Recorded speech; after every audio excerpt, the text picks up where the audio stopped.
Hello everyone, कैसे हैं आप सब लोग। आई होप आप सब लोग अपनी हेल्थ का और अपनी फैमिली का अच्छे से ध्यान रख रहे होंगे। मैं हूं विवेक अर्जुन और मैं आपके स्टडी बैंड यूट्यूब चैनल पे आप सब लोगों का वेलकम करता हूं। सो गाइस, आज है 3 जून 2020 एंड डेली की तरह हम यहाँ पे डिस्कस करने वाले हैं current affair in the form of question answer. Map based question होगा। ये वीडियो आपको यूपीएससी, एसएससी, बैंकिंग और एनी स्टेट एग्जामिनेशन में बहुत ज़्यादा हेल्प प्रोवाइड करने वाली है। अगर आप यूपीएससी ईपीएफओ की तैयारी कर रहे हैं तब भी ये वीडियो आपको उस एग्जाम में बहुत बेनिफिट प्रोवाइड करेगी। तो मैं यही बोलूँगा, वीडियो को पूरा देखें और जितने भी यहाँ पे क्वेश्चन कराए जाते हैं उसे मेरे आंसर देने से पहले आप आंसर देने की कोशिश करें।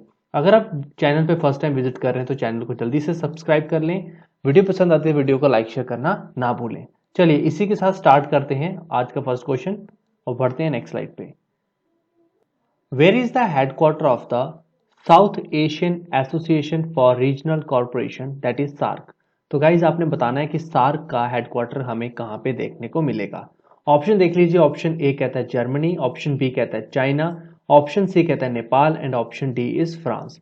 जल्दी से अपना आंसर दीजिए और देखते हैं इस क्वेश्चन का राइट आंसर क्या है। तो guys option C is the correct answer, Nepal.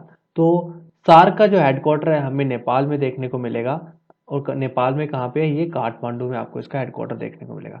So guys आइए थोड़ा जान लेते हैं सार्क के बारे में। इसको फाउंड किया गया था 8 दिसंबर 1985 में इसको फाउंड किया गया है। ठीक है गाइज। और इसके अंदर कितनी कंट्रीज आती हैं? 4 कंट्रीज आती है, आप देख सकते हैं। Afghanistan, Bangladesh, Bhutan, India, Maldives, Nepal, Pakistan and Sri Lanka. ठीक है गाइज। चलिए मूव करते हैं नेक्स्ट स्लाइड पे और नेक्स्ट क्वेश्चन देखते हैं। नेक्स्ट क्वेश्चन कहता है where is the headquarter of the national association of software and service companies that is NASSCOM, जिसे हम बोलते हैं। आपने बताना है कि इसका हेडक्वार्टर हमें कहाँ पे देखने को मिलेगा। तो ऑप्शन देख लीजिए। उससे पहले ऑप्शन ए कहता है New Delhi, option B Bengaluru, option C Hyderabad and option D is Mumbai. तो जल्दी से अपना आंसर दीजिए और देखते हैं इस क्वेश्चन का राइट आंसर क्या है। तो guys option A is the correct answer, new Delhi. तो न्यू दिल्ली में आपको इसका हेडक्वार्टर देखने को मिलेगा, किसका? नेस्कॉम का। आई होप आपको क्लियर होगा। आइए अब थोड़ा जान लेते हैं नेस्कॉम को कब फाउंड किया गया था। 1 मार्च 1988 में इसको फाउंड किया गया है। चलिए मूव करते हैं नेक्स्ट क्वेश्चन पे।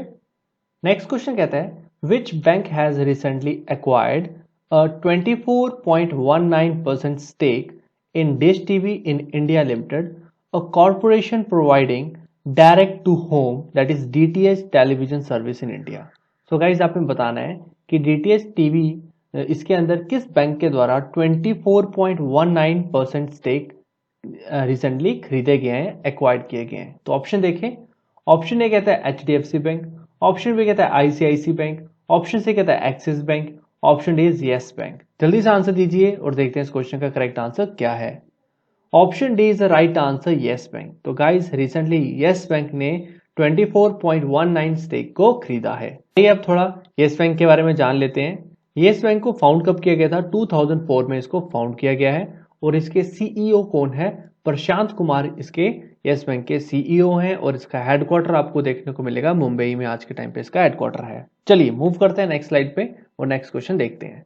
नेक्स्ट क्वेश्चन कहता है who has developed a disinfection unit named ultra स्वच्छ। तो गाइज आपने बताना है कि अल्ट्रा स्वच्छ जो है ये किसके द्वारा डेवलप किया गया है रिसेंटली।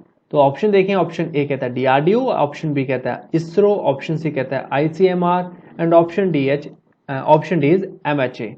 जल्दी से आंसर दीजिए, देखते हैं इसका करेक्ट आंसर क्या है। Option A is the right answer, DRDO. तो गाइज डीआरडीओ के द्वारा इसको अभी रिसेंटली डेवलप किया गया है, जिसका नाम है अल्ट्रा स्वच्छ। चलिए डीआरडीओ के बारे में थोड़ा जान लेते हैं। डीआरडीओ की पहले सबसे पहले फुल फॉर्म इंपॉर्टेंट होती है। Full form exam point of view से इंपॉर्टेंट है। तो देखें डीआरडीओ की फुल फॉर्म क्या है। एग्जाम में आपको डायरेक्ट फुल फॉर्म नहीं पूछी जाएगी कि डीआरडीओ की फुल फॉर्म बताइए। आपको इस तरह से क्वेश्चन पूछा जाएगा डीआरडीओ में आर क्या स्टैंड करता है, ओ क्या स्टैंड करता है। ठीक है गाइस। चलिए अगर आपको फुल फॉर्म आती होगी तो आप इसका आंसर जल्दी से और करेक्ट दे पाएंगे। तो डीआरडीओ की फुल फॉर्म है defence research and development organisation. ठीक है गाइस। और इसका हेडक्वार्टर आपको देखने को मिलेगा न्यू दिल्ली में। आपको इसका हेडक्वार्टर देखने को मिलेगा। चलिए मूव करते हैं नेक्स्ट स्लाइड पे। नेक्स्ट क्वेश्चन कहता है dash spacecraft carrying 2 NASA astronauts docked with the international space station after completing the first leg of a historic journey. तो गाइज आपने बताना है। सो गाइज आपने यहाँ पे स्पेसक्राफ्ट का नाम बताना है। ठीक है। तो ऑप्शन देखें। ऑप्शन ए कहता है स्पेस एक्स, ऑप्शन बी कहता है इसरो, ऑप्शन सी कहता है JAXA जैक्सा, ऑप्शन डी कहता है CNSA। चलिए जल्दी से आंसर दीजिए और देखते हैं इसका करेक्ट आंसर क्या है। Option A is the correct answer, space x. ठीक है गाइस, और आइए थोड़ा स्पेस एक्स के बारे में जान लेते हैं। स्पेस एक्स को फाउंड कब किया गया था? 6 मई 2002 में इसको फाउंड किया गया है, और आज के टाइम पे इसके सीईओ कौन है? एलन मस्क यहाँ के सीईओ हैं, और इसका हेडक्वार्टर आपको देखने को मिलेगा यूएस में, कैलिफोर्निया यूएस में आपको इसका हेडक्वार्टर देखने को मिलेगा। ठीक है गाइस, चलिए मूव करते हैं नेक्स्ट स्लाइड पे। नेक्स्ट क्वेश्चन कहता है on which day the Telangana government celebrates the Telangana formation day every year. तो जल्दी से ऑप्शन देखें। ऑप्शन ए कहता है 1 जून, ऑप्शन बी कहता है 2 जून, ऑप्शन सी कहता है 3 जून एंड ऑप्शन 4 इज 4 जून। तो गाइस आपने बताना है कि तेलंगाना की गवर्नमेंट हर साल तेलंगाना फॉर्मेशन डे कब सेलिब्रेट करती है या किस तारीख को सेलिब्रेट करती है। जल्दी से आंसर दीजिए, देखते हैं इसका। Option B is the correct answer, 2 June. तो गाइस 2 जून को तेलंगाना फॉर्मेशन डे सेलिब्रेट किया जाता है। ठीक है, आइए अब थोड़ा तेलंगाना के बारे में जानते हैं। तेलंगाना की जो कैपिटल है दैट इज हैदराबाद इसकी कैपिटल है, और तेलंगाना के गवर्नर कौन है? गवर्नर है तमिलिसाई सौंदरराजन, यहाँ के गवर्नर हैं, और सीएम यहाँ के हैं के चंद्रशेखर राव, यहाँ के सीएम है, चीफ मिनिस्टर है। चलिए मूव करते हैं और तेलंगाना को थोड़ा मैप में देखते हैं ताकि आप अच्छे से इसको कनेक्ट कर पाए। तो गाइज ये हमारी प्यारी कंट्री इंडिया, और यहाँ पे मैं सर्कल कर रहा हूँ तेलंगाना स्टेट को, आप देख पा रहे होंगे। ठीक है, तो गाइज इसको आप थोड़ा जूम करके देखेंगे अच्छी तरह। तो गाइज ये आपके सामने है तेलंगाना, और जिसकी कैपिटल क्या है? हैदराबाद। तो इसकी नेबरिंग जो स्टेट है वो कौन कौन सी है? यहाँ पे आप देखेंगे वेस्ट में कर्नाटका है, यहाँ पे आप देखेंगे टॉप पे महाराष्ट्र मिल जाएगा, बॉटम में आपको आंध्र प्रदेश मिलेगा, जिससे इसको अलग करके तेलंगाना स्टेट बनाई गई थी, और यहाँ पे आपको मिलेगी छत्तीसगढ़। आई होप आपको देख पा रहे होंगे, आई होप आपको ये क्लियर होगा। और गाइस तेलंगाना को आंध्र प्रदेश से काट के या इसको अलग करके इसे आंध्र प्रदेश से ही निकाल के तेलंगाना स्टेट का दर्जा दिया गया था। और गाइज ये 2 जून को किया गया था 2014 में। ठीक है, उससे पहले 28 स्टेट्स हुआ करती थी।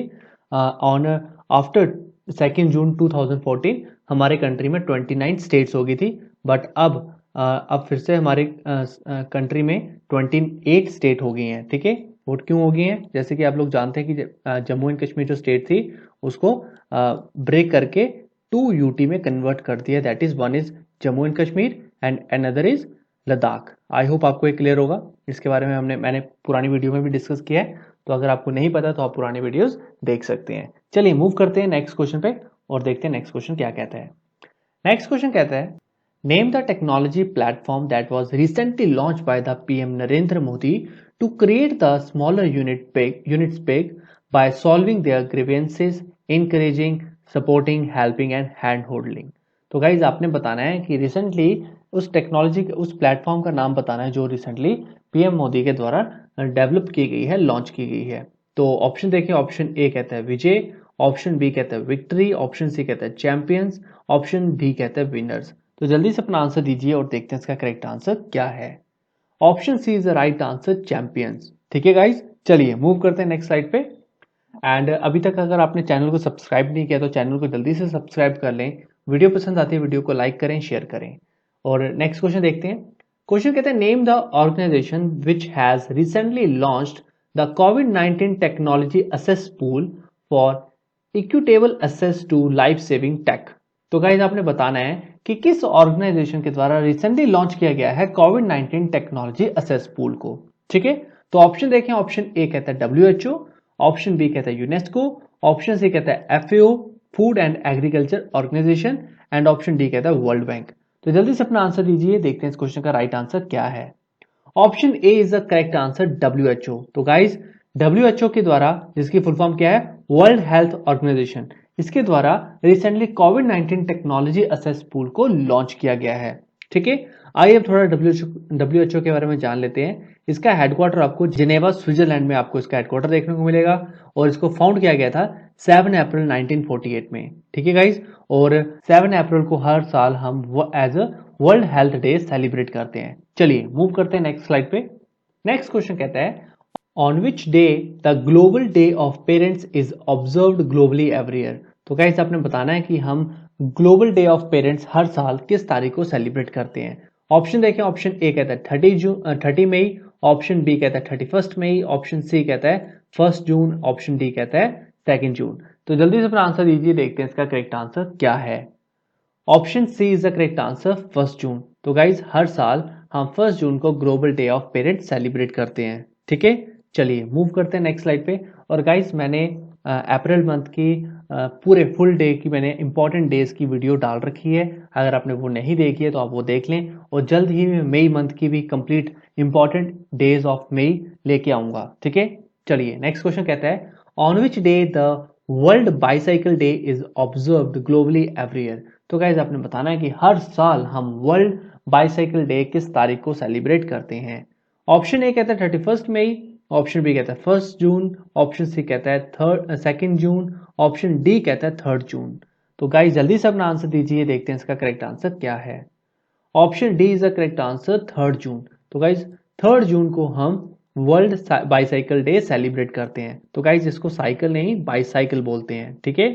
ये भी हमें थोड़ी कंफ्यूजन सी रहती है, या हम इसमें जनरली हम बाईसाइकिल की जगह हम साइकिल ही बोलते हैं कि मेरे पास साइकिल है या ऐसा, बट बाईसाइकिल इसको बोला जाता है। तो गाइज बाईसाइकिल चलाने के काफ़ी सारे बेनिफिट्स भी हैं। जब आप साइकिलिंग करते हैं तो उसके बहुत ज़्यादा आपको बेनिफिट मिलते हैं। तो सबसे पहले बेनिफिट क्या मिलता है कि आपकी ये एक्स्ट्रा जो आपकी बॉडी में कैलोरीज होती हैं उसको बर्न करता है। आपका जो हार्ट होता है उसको भी स्ट्रॉन्ग करता है। आपकी जो हेल्थ है उसको स्ट्रॉन्ग करता है। और सबसे बड़ी बात, आपकी जो एनर्जी है, जो हम पेट्रोलियम या और कोई हम फ्यूल को यूज़ करते हैं उसको भी सेव करता है। और जिसकी वजह से हमारी जो इन्वायरमेंट है, इकोलॉजी है, वो उससे प्रोटेक्ट रहती है, सेफ रहती है, ठीक है। तो हम कह सकते हैं अगर ये चीज़ें नहीं चलेगी, फ्यूल ज़्यादा इस्तेमाल नहीं होगा, तो ये ग्लोबल वार्मिंग को भी स्टॉप करेगा या बैलेंस में रखता है, ठीक है। तो हो सके जितना हो सके आप बाईसाइकिल का इस्तेमाल कर सकते हैं। अगर आप कहीं अपने विद इन पार्क में अगर घूमने जाते हैं तो, या कहीं और घूमने जाते हैं नियर बाय, अगर आप कहीं शॉपिंग करने भी चाह रहे हैं तो आप गाड़ी के बजाय आप बाईसाइकिल का यूज़ कर सकते हैं, ठीक है। चलिए इट्स अ सजेशन आपको करनी चाहिए। और मेरे पास तो बाईसाइकिल है, तो आप लोगों के पास भी आई होप बाईसाइकिल होगी, तो आप उसका जितना हो सके उतना यूज़ करें। चलिए मूव करते हैं नेक्स्ट क्वेश्चन पे। वो गाइस ये हमारा आज मैप बेस्ड क्वेश्चन है और हमारी आज की जो कंट्री है दैट इज आयरलैंड, ठीक है। तो Ireland is a country located in Europe. Ireland shares it's international border with dash. तो गाइस आपने बताना है कि आयरलैंड अपना इंटरनेशनल लैंड बॉर्डर किस कंट्री के साथ शेयर करता है। स्टेटमेंट देखें, फर्स्ट कहता है northern Ireland, second is Belgium, third is Italy, fourth is Spain. अगर आप मेरी वीडियो कंटिन्यूटी में देख रहे हैं तो आप इसका आंसर बहुत इजीली दे पाएंगे। तो ऑप्शन देखें, ऑप्शन ए कहता है ओनली वन, ऑप्शन बी कहता है ओनली टू, ऑप्शन सी कहता है both first and second, option D is all of the above. तो जल्दी से अपना आंसर दीजिए, देखते हैं इस क्वेश्चन का करेक्ट आंसर क्या है। Option A is the correct answer, only one. तो गाइस ओनली वन स्टेटमेंट के साथ अपना बॉर्डर ये शेयर करता है, दैट इज नॉर्दर्न आयरलैंड।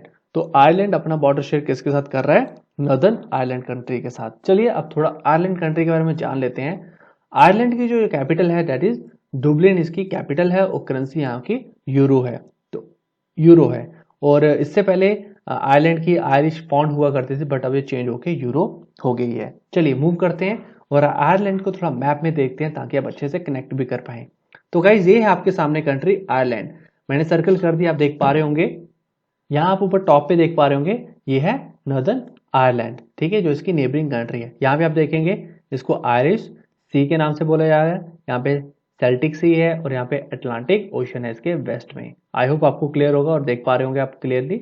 चलिए अब थोड़ा इसे हम रिलेट करते हैं अपनी कंट्री इंडिया के साथ, ताकि आप लंबे समय तक इसे कनेक्ट कर पाएं और अपने एग्जाम में अगर क्वेश्चन आता है तो आप याद भी रख पाएं। तो गाइज ये हमारी प्यारी कंट्री इंडिया, आप देख पा रहे होंगे। यहाँ से आप यूरोप में जाएंगे तो आपको मिलेगा कंट्री, यहाँ पे आपको कंट्री मिलेगी आयरलैंड। आई होप आपको ये क्लियर होगा। So thank you guys for listening me. अगर आपको वीडियो पसंद आती है तो वीडियो को लाइक करें, शेयर करें। अगर आपने इसमें से कोई भी एक न्यू चीज़ सीखी है तो आप वीडियो को शेयर ज़रूर करें और मेरे चैनल को सब्सक्राइब जरूर करें, ताकि ये चीज़ ज़्यादा से ज़्यादा बच्चों तक पहुंच पाए और वो भी इसका बेनिफिट उठा पाए। अगर आपको इस वीडियो की PDF फाइल चाहिए तो आप मेरे साथ टेलीग्राम ग्रुप पे कनेक्ट हो सकते हैं, मेरे साथ फेसबुक ग्रुप पे कनेक्ट हो सकते हैं, मेरे साथ यूट्यूब पे कनेक्ट हो सकते हैं। गाइस इन सब के लिंक्स मैंने ऑलरेडी डिस्क्रिप्शन बॉक्स में दे रखे हैं, जाइए और जल्दी से कनेक्ट हो जाइए ताकि आपको रेगुलर अपडेट्स मिलते रहे। And one more thing, stay home, stay healthy, stay safe. Bye bye.